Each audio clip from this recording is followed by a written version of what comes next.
Sunita Williams की करते हैं। दरअसल अंतरिक्ष में फंसी सुनीता विलियम्स और बुच विल्मोर की वापसी अब होने वाली है।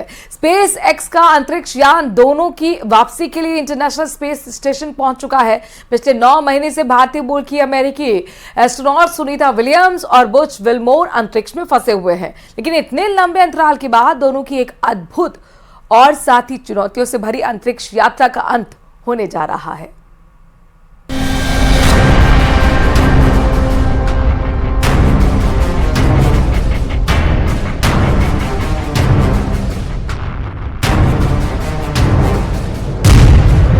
ये तस्वीरें अंतरिक्ष विज्ञान में एक नया आगाज है।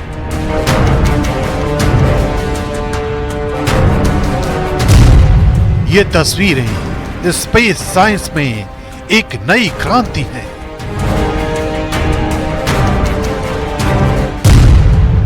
ये तस्वीरें सबसे दुर्लभ अंतरिक्ष मिलन की है। 9 महीने की चुनौतियों के बाद वो शुभ घड़ी आई है जब सुनीता विलियम्स और उनके साथी बुच विल्मोर के चेहरे पर ये ऊर्जा से भरी मुस्कान आई है। स्पेस एक्स का अंतरिक्ष यान दोनों की वापसी के लिए अंतरिक्ष में पहुंच चुका है और अब मंगलवार यानी 18 मार्च की शाम ये अंतरिक्ष यात्री पृथ्वी पर वापस लौट आएंगे। लेकिन ये सब कुछ कैसे होगा, कितने चरणों में होगा, ये भी समझना जरूरी है। सबसे पहले नासा और स्पेस एक्स के क्रू 10 मिशन को जान लीजिए। इसमें 4 अंतरिक्ष यात्रियों को स्पेस एक्स के ड्रैगन अंतरिक्ष यान पर बैठाकर इंटरनेशनल स्पेस स्टेशन भेजा गया है। ये चारों स्पेस स्टेशन पर पहले से मौजूद 4 अंतरिक्ष यात्रियों की जगह लेंगे।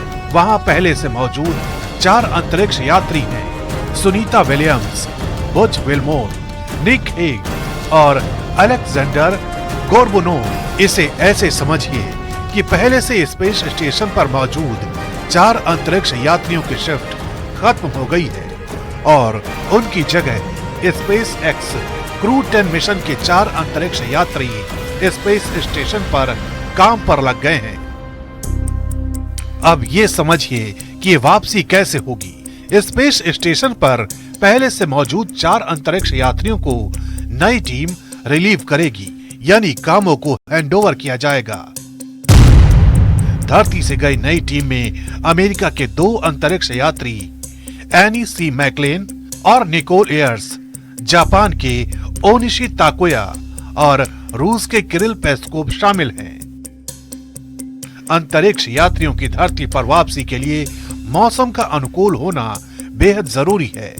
अगर ऐसा नहीं हुआ तो कुछ समय के लिए इसे टाला भी जा सकता है, लेकिन अगर सब कुछ ठीक रहा तो स्पेस एक्स कैप्सूल फ्लोरिडा के तट पर लैंड करेगा। आपको बता दें कि 8 दिन का यह मिशन 5 जून 2024 को शुरू हुआ था, लेकिन बोइंग स्टारलाइनर में गड़बड़ी की वजह से ये एस्ट्रोनॉट अंतरिक्ष में ही फंस गए। इस दौरान इनकी वापसी के लिए कई कोशिशें भी की गईं, लेकिन किसी न किसी वजह से ये वापसी संभव नहीं हो सकी। हालांकि अब अंतरिक्ष यात्रियों की वापसी की ऐतिहासिक घड़ी नजदीक आ रही है।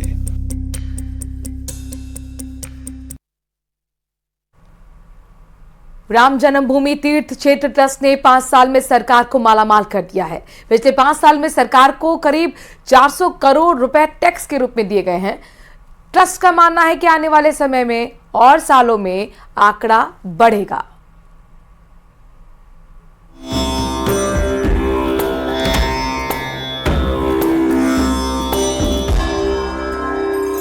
श्री राम जन्मभूमि ने सरकार की भरी झोली।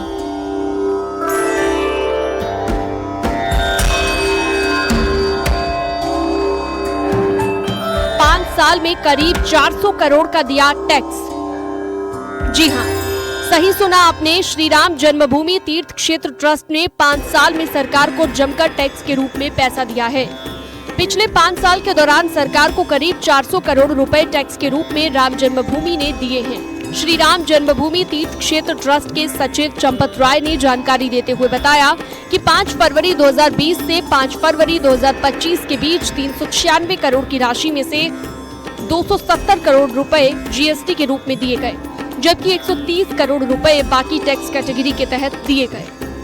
आपको बता दें कि ट्रस्ट के वित्तीय रिकॉर्ड को नियमित रूप से कैग की तरफ से हर साल ऑडिट किया जाता है। 5 फरवरी 2020